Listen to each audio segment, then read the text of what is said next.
After being a motoring journalist for 12 years, testing somewhere north of 500 cars, really the most common question I get asked at parties is, what's your favorite car, Tom? The answer is, I don't really have one, but this vehicle would be very close to the top of the list. This is of course the ND Mazda MX-5, which has been one of the defining cars of my career as a road tester. It's been around forever.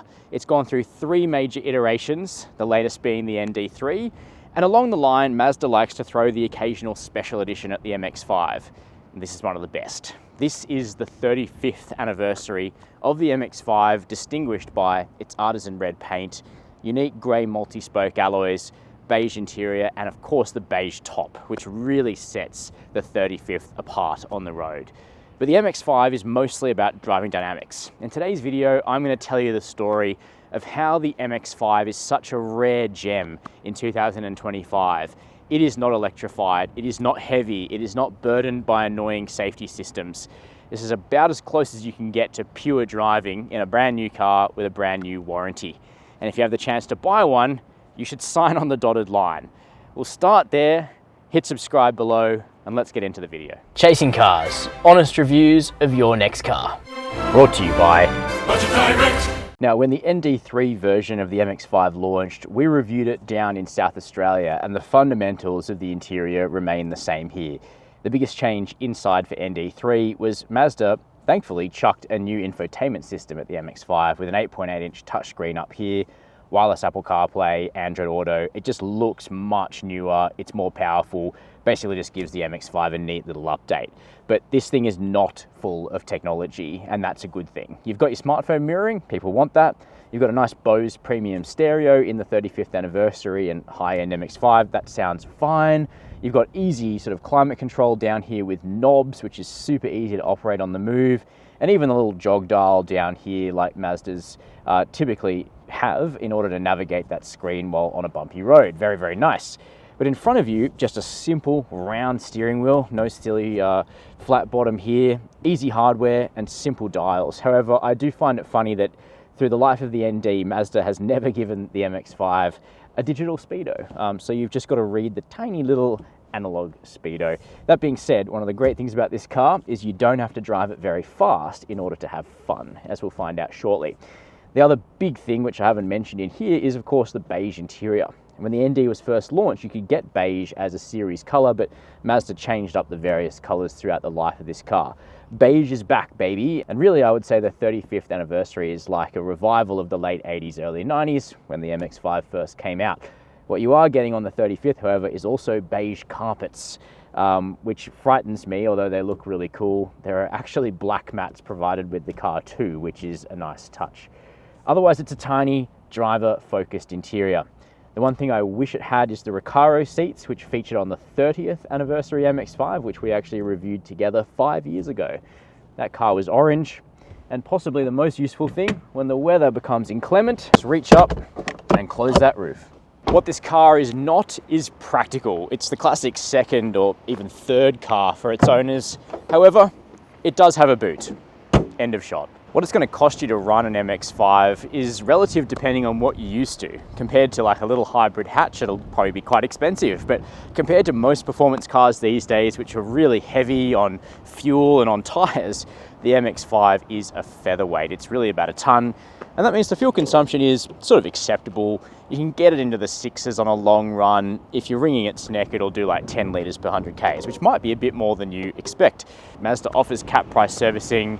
The price is on screen now, and the warranty on the MX-5 is 5 years with unlimited kilometers. So time for us to take a drive in the MX-5 35th anniversary to work out what it is that makes this car so brilliant, but also to understand where it is that Mazda have held back a little bit on this special edition, which is a bit of a shame because 35th birthdays don't come around that often.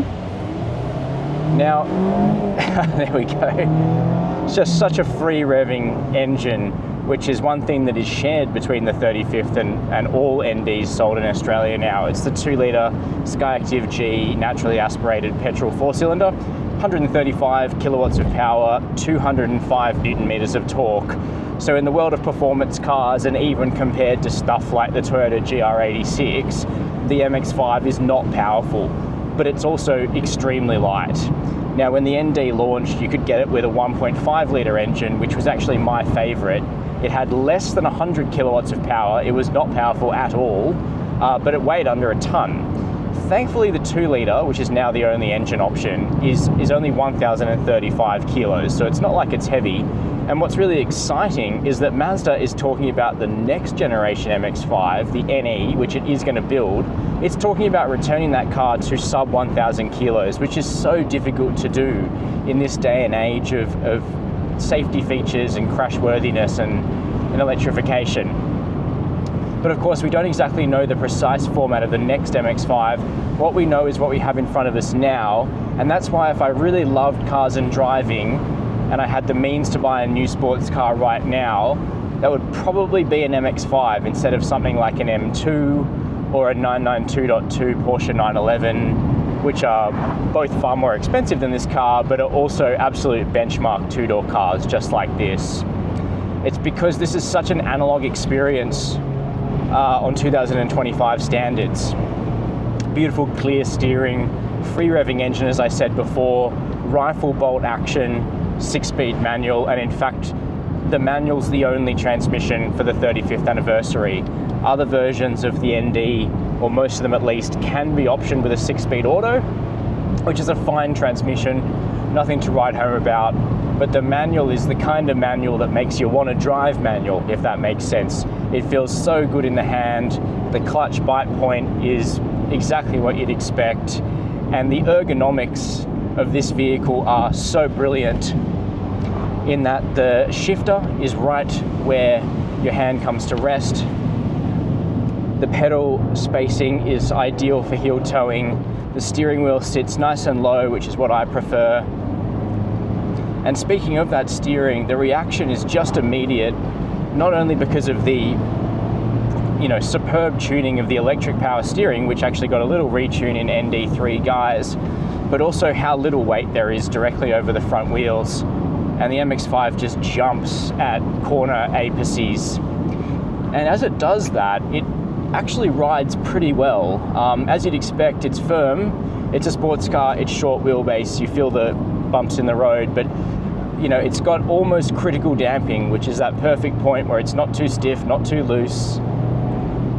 And it's just a joy to put down a country B road like this. I'm in the Southern Highlands on some of my favorite roads, day trip from Sydney. On a perfect day for a convertible, it's 17 degrees. This is ideal conditions for this car. Other changes to the ND3, which we can enjoy today in the 35th, a DSC track mode if you want to loosen your stability control. That's optional, of course, you don't have to do that. There's a minor change to things like the steering. Feels good.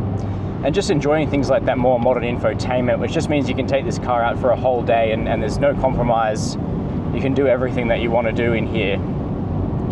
However, there are some things which I think Mazda should have attacked separately that weren't done for the 35th anniversary.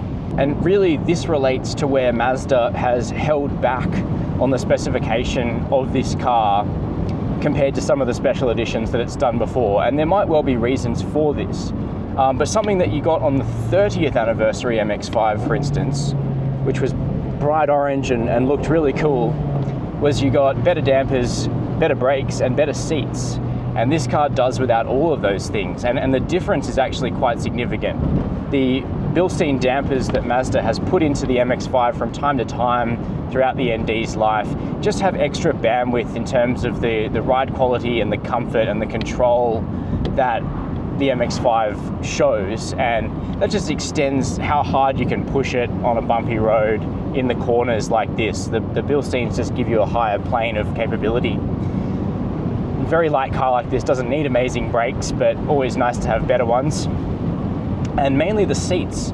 Part of the problem with the MX-5 standard seat is that it doesn't have much side-to-side bolstering, so you tend to slide around in the seat, quite a shiny leather, and you're just not held in as well as you should be. And Mazda went off to Recaro and designed some proper seats for the ND, which have gone into a couple of special editions, and they're just better. I suspect the reason we don't have those seats here is because Mazda wanted to go with this gorgeous red over beige combination, and they probably didn't want to spend the money to have custom Recaros done in beige leather, which is a shame because for this car being the 35th anniversary, really only going to get purchased by die-hard fans, 51K, which was the price of the car, is pretty reasonable for such a good experience. If I were Mazda, I would have wanted to go the extra mile, put all that extra stuff in, and just charge 60K or whatever the price would have been. I think they still would have found plenty of buyers. I think they would have sold out quickly no matter what. But to stop complaining, another absolute joy that must be said is how good it is to drive a brand new car in 2025, which has no safety systems binging and bonging at you by default.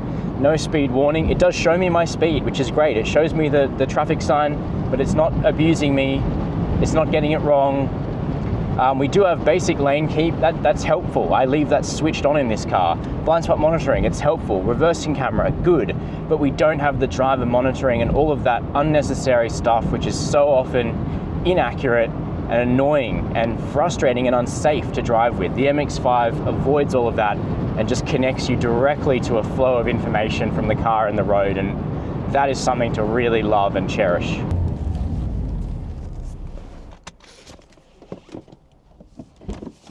So, what's the final verdict on the MX-5 35th anniversary? Well, apart from wishing it had the Recaros and the Bilsteins and the big brakes that we've seen on some of the other special edition NDs, frankly, this is my kind of car. The ND is a phenomenal vehicle, and it feels like a product from a bygone era because there's nothing telling you how to drive. There's a lovely connection between driver and vehicle. Crisp steering, good ride quality, zippy engine, beautifully calibrated 6-speed manual. It truly feels pure. And if you haven't driven one, you should really do yourself a favor and get behind the wheel of a car like this. If you were lucky enough to grab one of the 35th anniversaries, congratulations. It's a stunning looking car, even if it's perhaps not the last word in ND driving dynamics. There have been better special editions in that way. But really, the MX-5 is a car that tells me whether or not someone really loves cars and driving. It has its haters. I just don't know if they've had the right experience with this car yet. But for people that truly love the MX-5, I think they've seen a higher plane of motoring and understand the beauty of a vehicle like this. And I count myself as part of that group. Keen to know your opinions? Let us know down below in the comments. While you're there, hit subscribe and the notification bell. And as always, thank you for watching Chasing Cars.